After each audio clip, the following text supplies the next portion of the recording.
The music stopped. The champagne went flat. The world watched aghast as Sean Diddy Combs, hip-hop mogul and architect of a billion-dollar empire, found himself in handcuffs. The charges? Still under wraps, shrouded in legal jargon and whispers of a federal investigation that stretched far beyond the bright lights and thumping bass of the club scene. This wasn't just another celebrity scandal, another blip on the radar of TMZ. This felt different. This felt seismic. This felt like the ground was shifting beneath one of the most powerful figures in entertainment, threatening to swallow him whole. Combs, the man who built a dynasty on charisma, hustle, and an uncanny ability to spin gold from beats and rhymes, now faced a battle that even his considerable wealth and influence couldn't guarantee victory in. The whispers started low, but they grew louder with each passing day. Sex trafficking, abuse, a shadowy underbelly to the glittering facade. Could this be the end of Diddy as we knew him? The whispers started in the shadows, hushed conversations in dimly lit clubs and back rooms. They spoke of young women, lured by the promise of glamour and fame, only to find themselves trapped in a web of exploitation and abuse. At the center of this web, according to the indictment, was Sean Combs, not the smiling entrepreneur, the philanthropist, the hip-hop icon, but a darker figure, a predator who allegedly used his power and influence to control and exploit vulnerable women. The allegations were shocking in their detail, painting a picture of a man who allegedly used his vast network of associates and employees to recruit, groom, and traffic women for sex. The indictment alleged that these women, many of them aspiring models or musicians, were transported across state lines, plied with drugs and alcohol, and forced to perform sexual acts against their will. These were not just accusations of infidelity or bad behavior. These were allegations of organized criminal activity, of a calculated and systematic abuse of power that stretched across state lines and ensnared countless lives. The pre-dawn raid was swift, brutal, and mercilessly public.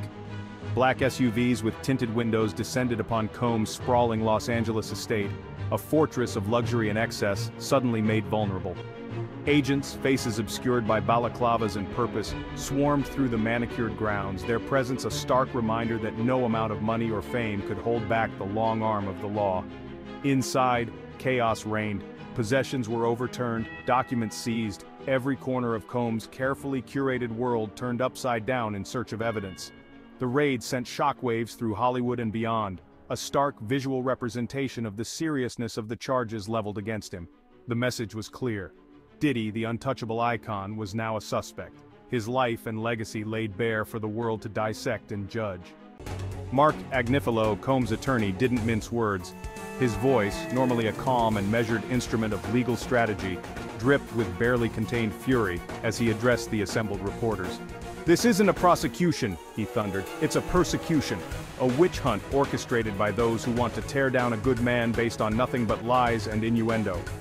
Agnifilo painted a picture of Combs as a victim, a target of jealous rivals and opportunistic accusers. He pointed to Combs' philanthropic work, his commitment to his community, his unwavering dedication to his family. "This is a man who has lifted up countless others," Agnifilo argued, "and now they want to drag him through the mud based on nothing but flimsy allegations and the word of unreliable witnesses." The defense, he promised, would be swift and merciless. They would expose the accusers for the liars they were, dismantle the prosecution's case piece by piece, and clear Sean Combs' name once and for all. Cassie Ventura's shadow looms. The timing was almost too perfect to be coincidence. Just as the federal investigation into Sean Combs reached a fever pitch, a ghost from his past re-emerged to haunt him. Cassie Ventura, a singer and model who had once been romantically linked to Combs, filed a lawsuit that sent shockwaves through the entertainment industry. Ventura's allegations were explosive, mirroring many of the claims made in the federal indictment. She accused Combs of physical and emotional abuse, alleging that he had controlled her every move, isolated her from friends and family, and subjected her to degrading and humiliating treatment. The lawsuit, filed just weeks before the federal indictment was handed down, added fuel to the already raging firestorm surrounding Combs. It provided a human face, a voice, to the accusations that had been swirling around him for months. And it raised a chilling question: if these allegations were true, what else might Combs be capable of? More than just his freedom was at stake. This was about Sean Combs' legacy, his carefully cultivated image as a self-made mogul, a visionary entrepreneur, a philanthropist who had risen from humble beginnings to become one of the most recognizable and influential figures in the world. The accusations against him, if proven true, threatened to obliterate that legacy, to replace it with a far darker narrative.